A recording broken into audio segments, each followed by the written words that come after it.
Oke, Assalamualaikum warahmatullahi wabarakatuh.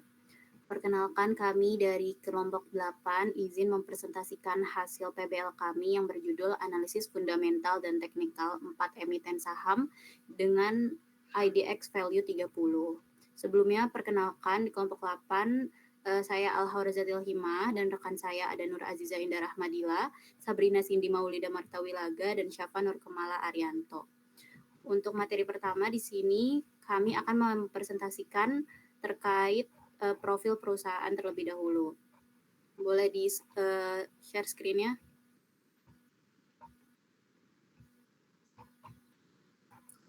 Pertama terkait dengan perusahaan PT Astra Auto Parts atau Auto. Oke, Astra Auto Parts memiliki akar yang dalam pada dunia otomotif di Indonesia. Pada awalnya perusahaan ini fokus pada produksi dan distribusi suku cabang kendaraan, termasuk mobil, sepeda motor, dan kendaraan berat. Pada tahun 1976, PT ini berdiri sebagai PT Alfa Delta Motor, yakni sebuah perusahaan yang bergerak di perdagangan otomotif, perakitan mesin, dan konstruksi. Perusahaan ini dimiliki oleh William Sujaja dan PT Jaya Wirusa. Perusahaan ini telah beberapa kali berganti nama melalui proses penggabungan beberapa produsen di komponen di lingkup grup Astra. Kemudian perusahaan ini berganti nama menjadi PT Astra Dian Lestari. Kemudian pada 4 Desember 1997, nama perusahaan ini diubah kembali menjadi PT Astra Auto Parts, dan kemudian pada tahun 1998 perusahaan ini mencatat saham pertamanya di Bursa Efek Indonesia. Selanjutnya boleh dijelaskan oleh rekan saya.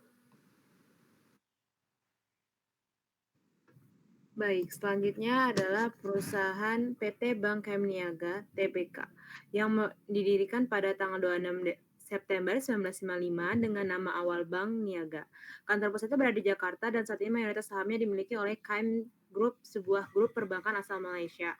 Bank ini menyediakan layanan perbankan secara komprehensif, mulai dari perbankan konsumer, UKM, komersial, hingga korporasi, serta layanan perbankan syariah melalui KM Niaga Syariah. Jaringan pelayanannya tersebar luas di seluruh Indonesia dengan ratusan kantor cabang dan ribuan ATM. Dalam hal digitalisasi, KM Niaga terus berinovasi melalui layanan seperti Oktomobile, Octopix, dan Biz Channel at KAIM. Slogan perusahaan ini adalah #kerja-mimpi yang mencerminkan komitmennya untuk mendukung nasabah dalam meraih impian mereka. Boleh selanjutnya oleh rekan saya. Oke, selanjutnya ada PT Gajah Tunggal Tbk. PT Gajah Tunggal Tbk didirikan pada tahun 1951 sebagai produsen ban sepeda dan kini menjadi produsen ban terintegrasi terbesar di Asia Tenggara. Perusahaan memperluas lini produksinya dengan memproduksi ban sepeda motor pada tahun 1971, ban biasa untuk kendaraan penumpang dan komersial pada tahun 1981, serta ban radial pada tahun 1993. Pada 2010, perusahaan mengembangkan produksi ban TBR atau Truck and Bus Radial. Perusahaan memproduksi dan menjual ban berkualitas tinggi untuk mobil penumpang, SUV, kendaraan niaga, off-road, industri, dan sepeda motor. Selain itu juga memproduksi produk terkait ban seperti karet sintetis, ban dalam, flat, dan o-ring. Selanjutnya dilanjutkan oleh rekan saya. Oke, yang terakhir ini ada PNLF, yaitu PT Panin Finansial Tbk, yang berakar dari PT Panin Life Tbk yang berdiri pada tahun 1974, telah membuktikan diri sebagai pilar penting dalam industri asuransi jiwa di Indonesia. Sejak terdaftar di Bursa Efek Indonesia pada tahun 1983, komitmen perusahaan terhadap perlindungan finansial masyarakat tidak pernah surut. Dukungan kuat dari Panin Group memungkinkan Panin Finansial untuk bersinergi dalam ekosistem jasa keuangan yang luas, menghadirkan produk dan layanan yang inovatif dan lengkap. Selanjutnya dilanjutkan oleh rekan saya.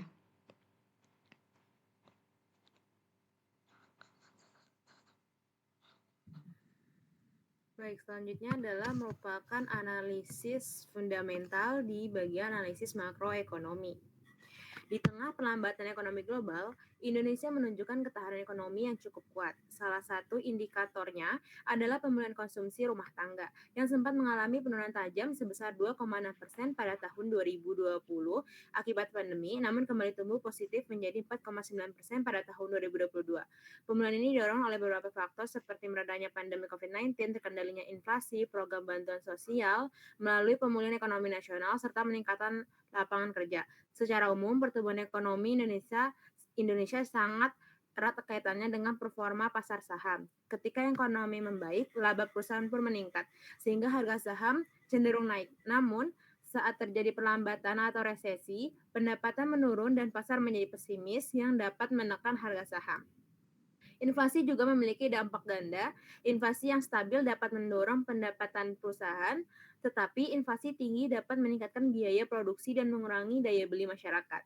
Kebijakan fiskal dan moneter turut memengaruhi iklim investasi. Kebijakan fiskal seperti pemangkasan pajak dan peningkatan belanja pemerintah dapat mendorong pertumbuhan ekonomi, sedangkan kebijakan moneter seperti suku bunga rendah dapat memperbesar likuiditas pasar dan mendorong investasi di saham. Selanjutnya boleh dilanjutkan saya. Untuk selanjutnya, ada analisis industri. Analisis industri merupakan proses penting untuk memahami dinamika struktur dan karakteristik suatu sektor bisnis. Dengan menggunakan kerangka Porter Five Forces, kita dapat menilai 5 kekuatan utama yang memengaruhi daya saing, yaitu persaingan antar perusahaan, ancaman pendatang baru, ancaman produk pengganti, serta kekuatan tawar pemasok dan pembeli. Pada sektor otomotif seperti PT Astra Auto Parts Tbk atau Auto, persaingan sangat ketat sehingga inovasi dan diversifikasi produk menjadi kunci utama untuk bertahan. Di sektor perbankan seperti PT Bank CMB Niaga Tbk atau BNGA, persaingan juga tinggi dengan ancaman dari vintage dan tuntutan digitalisasi sehingga bank perlu memperkuat layanan digital dan diferensiasi produk. Untuk PT Gajah Tunggal Tbk atau GJTL di industri manufaktur bank, tantangan utama berasal dari fluktuasi harga bahan baku dan persaingan global sehingga efisiensi operasional dan pengelolaan risiko sangat penting. Sementara itu, PT Panin Finansial Tbk atau PNFL di sektor keuangan dan asuransi menghadapi persaingan dengan institusi keuangan lain dan vintage, sehingga adaptasi terhadap digitalisasi dan peningkatan nilai tambah layanan menjadi prioritas. Melalui analisis Porter Five Forces, perusahaan-perusahaan ini dapat merumuskan strategi yang tepat untuk menghadapi tantangan industri dan memanfaatkan peluang pertumbuhan di masa depan. Pada PT Auto Parts Tbk atau Auto adalah pemain utama dalam industri komponen otomotif Indonesia yang berperan penting dalam mendukung sektor otomotif nasional. Di tengah persaingan ketat, terutama di pasar suku cadang pengganti yang dipenuhi merek lokal, internasional, dan produk imitasi murah, Auto tetap unggul berkat dukungan grup Astra, beragam produk, dan ekspansi ke lebih dari 60 negara. Meski industri ini punya hambatan masuk tinggi, konsumen tetap punya daya tawar besar. Ke depan, Auto menghadapi tantangan dan peluang dari tren kendaraan listrik, digitalisasi, dan kebijakan pemerintah. Untuk tetap kompetitif, perusahaan harus tetap berinovasi, memperkuat ekspor, dan menyesuaikan produk dengan kebutuhan kendaraan masa depan. Selanjutnya, PT Bank CMB Niaga Tbk atau BNGA adalah bank yang beroperasi di sektor perbankan Indonesia yang dinilai prospektif karena perannya dalam menyalurkan kredit dan menghimpun dana untuk mendorong pertumbuhan ekonomi. Kinerja BNGA solid dengan laba bersih mencapai 6,47 triliun pada tahun 2023, naik 28,4% dari tahun sebelumnya. Rasio profitabilitas dan solvabilitas menunjukkan kondisi keuangan yang sehat, sementara efisiensi operasional terus ditingkatkan melalui perbaikan rasio BOPO dan peningkatan rasio CASA. Meskipun ada tantangan global dan perubahan regulasi, BNGA tetap menunjukkan fundamental yang kuat didukung oleh strategi operasional yang efisien dan pertumbuhan kinerja yang berkelanjutan. Selanjutnya ada PT Gajah Tunggal Tbk atau GJTL. Adalah produsen ban terbesar di Asia Tenggara dengan produk untuk mobil, motor, dan kendaraan komersial. Industri ban Indonesia diprediksi tumbuh positif pada 2025, didukung oleh peningkatan penjualan kendaraan dan peluang dari tren kendaraan listrik. Namun GJTL menghadapi tantangan seperti fluktuasi harga bahan baku, nilai tukar, dan kebijakan impor di negara tujuan ekspor. Untuk mengatasinya, GJTL fokus pada ekspansi pasar, inovasi ban ramah lingkungan, efisiensi operasional, dan penguatan merek. Dengan visi menjadi pemimpin pasar dan menghadirkan produk berkualitas, GJTL berkomitmen menjaga kinerja keuangan yang kuat dan daya saing global di tengah dinamika industri. Yang terakhir ada PT Panin Finansial Tbk atau PNLF, bergerak di industri jasa keuangan dengan fokus utama pada asuransi jiwa melalui anak usahanya, Panin Dai-ichi Life, serta portofolio di sektor perbankan dan pembiayaan. Industri asuransi jiwa di Indonesia tumbuh pesat, didorong oleh meningkatnya kelas menengah dan digitalisasi, namun juga diwarnai persaingan ketat dengan pemain besar dan vintage. PNLF merespon dengan diversifikasi produk, pengembangan layanan digital, serta kemitraan dengan bank dan platform digital. Perusahaan juga memanfaatkan sinergi dan grup Panin untuk efisiensi dan penguatan pasar. Di kuartal 1 2025, premi tumbuh 3,2% dan jumlah tertanggung meningkat, menunjukkan kinerja positif. Keberhasilan PNLF bergantung pada inovasi, adaptasi terhadap tren, dan kolaborasi strategis untuk tetap kompetitif di industri yang terus berubah. Selanjutnya bisa dilanjutkan oleh rekan saya. Oke, selanjutnya adalah analisis laporan keuangan emiten. Nah, analisis laporan keuangan ini adalah proses yang penting dalam mengevaluasi kondisi keuangan dan kinerja suatu perusahaan. Yang pertama, kita akan menghitung rasio likuiditas. Di rasio likuiditas terdapat 3 rasio. Yang pertama, current ratio, quick ratio, dan cash ratio. Current ratio ini adalah perbandingan antara jumlah aktiva lancar dengan kewajiban lancar. Di sini sudah kami hitung dari 4 saham tersebut di tahun 2023 dan 2024. Berdasarkan hasil analisis di atas, dapat diketahui bahwa nilai current ratio dari saham auto sebesar 198,23% di tahun 2024, naik dari tahun 2023 senilai 183,52%. Dan untuk saham BNGA memiliki current ratio relatif stabil, yaitu 117,33% pada tahun 2024 dan 117,31% pada tahun 2023. Untuk GJTL mengalami penurunan dari 185,32% di tahun 2023 menjadi 116,28% di tahun 2024. Dan untuk PNLF mengalami kenaikan mengalami penurunan dari 317,94% di tahun 2023 menjadi 637,50% pada tahun 2024. Untuk selanjutnya adalah quick ratio. Quick ratio ini merupakan rasio yang menunjukkan kemampuan perusahaan dalam memenuhi atau membayar kewajiban utang jangka pendeknya.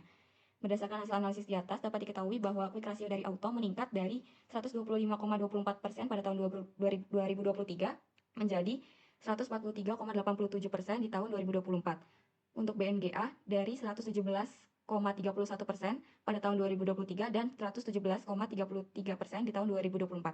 Untuk saham GJTL mengalami penurunan dari 125,53% di tahun 2023 menjadi 116,28% pada tahun 2024. Dan untuk PNLF memiliki quick ratio yang sangat tinggi, yaitu 317,94% pada tahun 2023 dan 233,50% di tahun 2024. Selanjutnya ada cash ratio. Cash ratio ini alat yang digunakan untuk mengukur seberapa besar uang kas yang tersedia untuk membayar utang.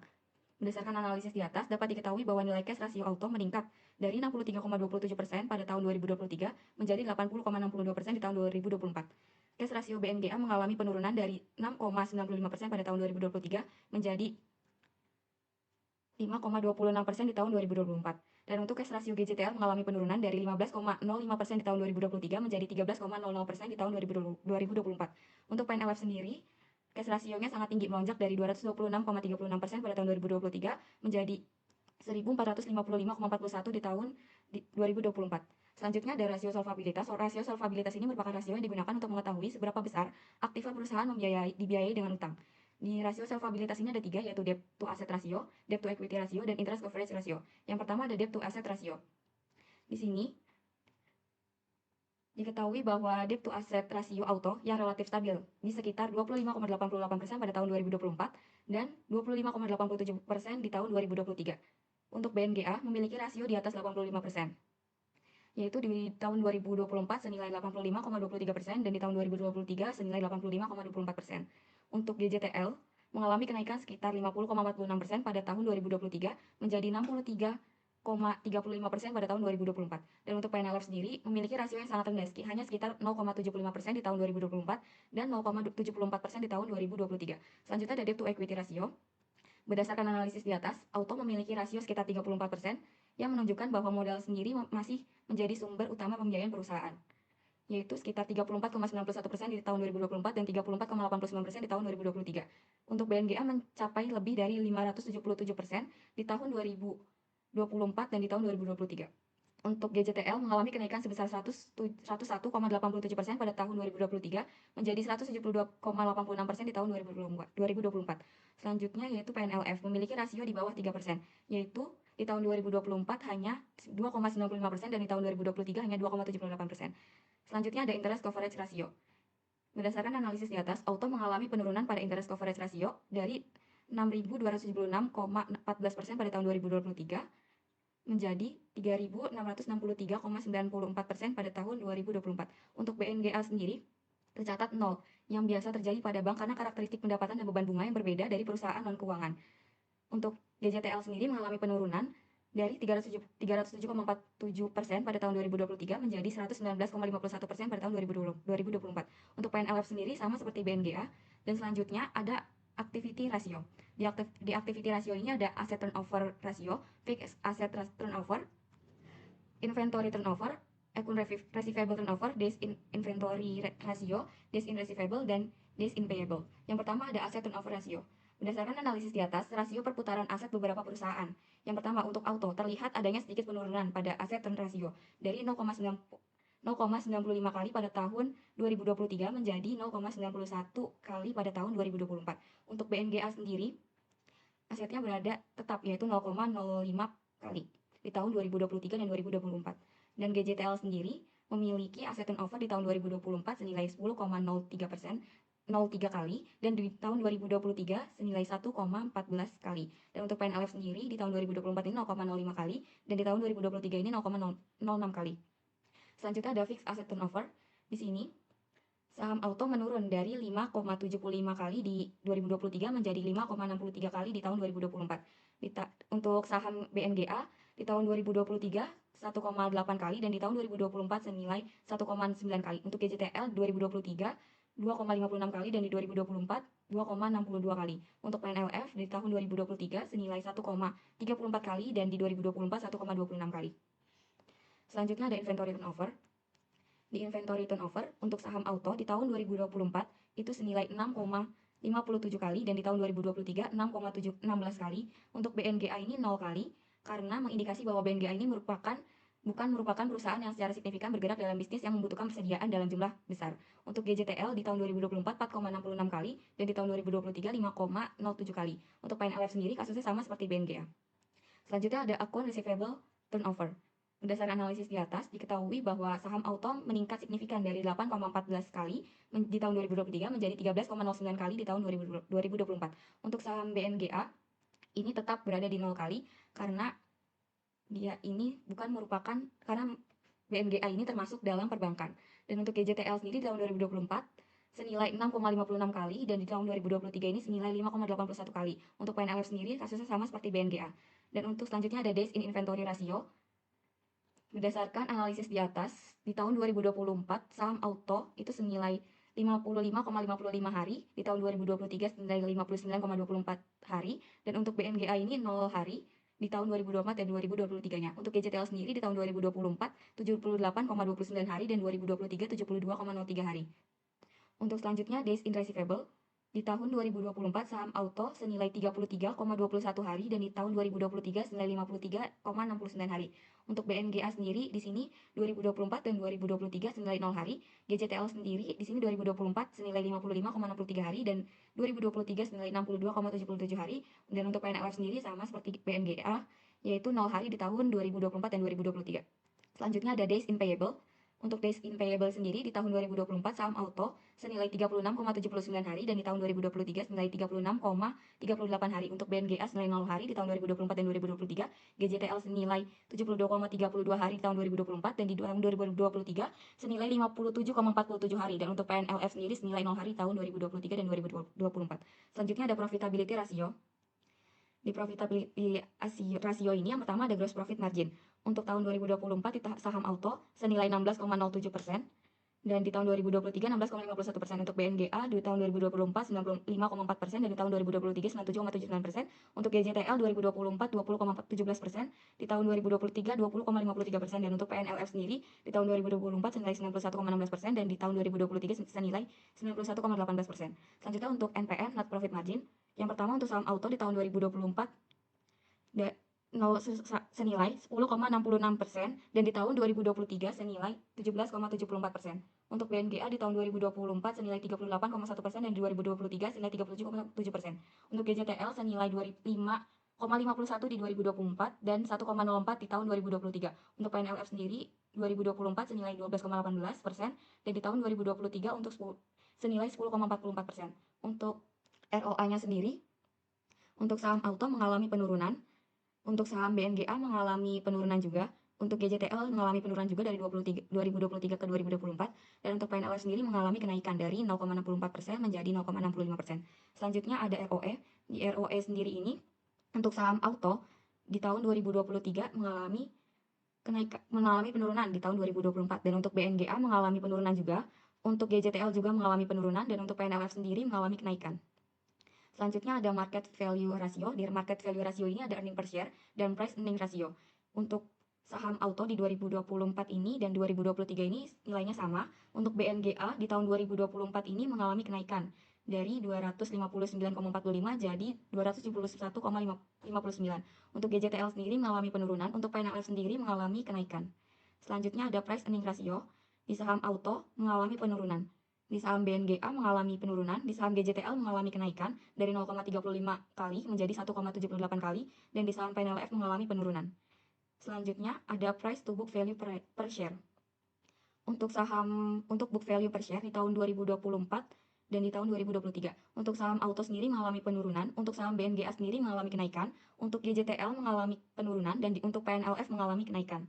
Selanjutnya price to book value untuk tahun 2024 dan 2023. Saham auto mengalami penurunan, saham BNGA mengalami penurunan, saham GJTL mengalami kenaikan, dan saham PNLF mengalami penurunan. Selanjutnya ada dividend yield di tahun 2024 dan 2023. Untuk saham auto mengalami kenaikan, di saham BNGA mengalami penurunan, di saham GJTL mengalami penurunan, dan di saham PNLF tidak mengalami penurunan dan tidak mengalami kenaikan, yaitu berada di sekitar 0,00%. Selanjutnya ada enterprise value. Yang pertama enterprise value di tahun 2024 dan 2023. Yang pertama untuk saham auto mengalami kenaikan, untuk saham BNGA mengalami kenaikan, untuk saham GJTL mengalami kenaikan, dan untuk saham PNLF mengalami kenaikan. Selanjutnya ada EV per EBITDA di tahun 2024 dan 2023. Untuk saham auto mengalami kenaikan, untuk saham BNGA mengalami kenaikan, GJTL mengalami kenaikan, dan PNLF mengalami kenaikan. Yang terakhir ada debt to equity. Untuk saham auto tidak mengalami kenaikan dan penurunan, artinya dia stabil. Untuk BNGA mengalami penurunan, GJTL mengalami kenaikan, dan PNLF mengalami kenaikan. Selanjutnya akan dijelaskan oleh teman saya. Oke, selanjutnya kami akan menganalisis analisis teknikal dari saham-saham tersebut, dan kelompok 8 ini menggunakan indikator simple moving average 10 bulanan dengan menggunakan harga penutup pada setiap akhir bulan dalam periode Januari 2023 hingga Desember 2024. Moving average 10 bulanan dilakukan dengan mencari nilai rata-rata data asli dari bulan ke-1 hingga bulan ke-10. Di sini ada perhitungan saham dari auto.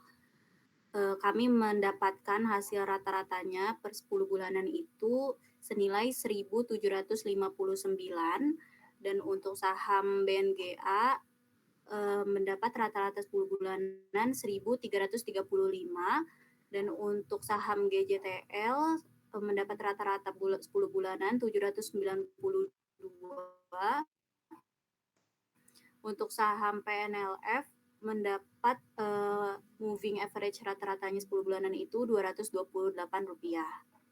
Selanjutnya ada grafik tren dari harga saham auto. Oke, berdasarkan analisis grafik harga saham auto menggunakan simple moving average 10 bulan dari Januari 2023 hingga Desember 2024, terlihat pergerakan tren yang berubah secara bertahap pada paruh pertama 2023. Harga saham menunjukkan tren bullish kuat dengan deretan candlestick hijau dominan yang konsisten berada di atas garis SMA 10 yang naik, mengindikasikan bahwa sentimen positif pasar. Memasuki September sampai Desember 2023, tren melemah dengan beberapa persilangan harga di bawah SMA 10 yang menunjukkan fase konsolidasi atau akumulasi. Di tahun 2024, harga bergerak sideways dengan SMA 10 mendatar dan fluktuatif harga di sekitar garis tersebut.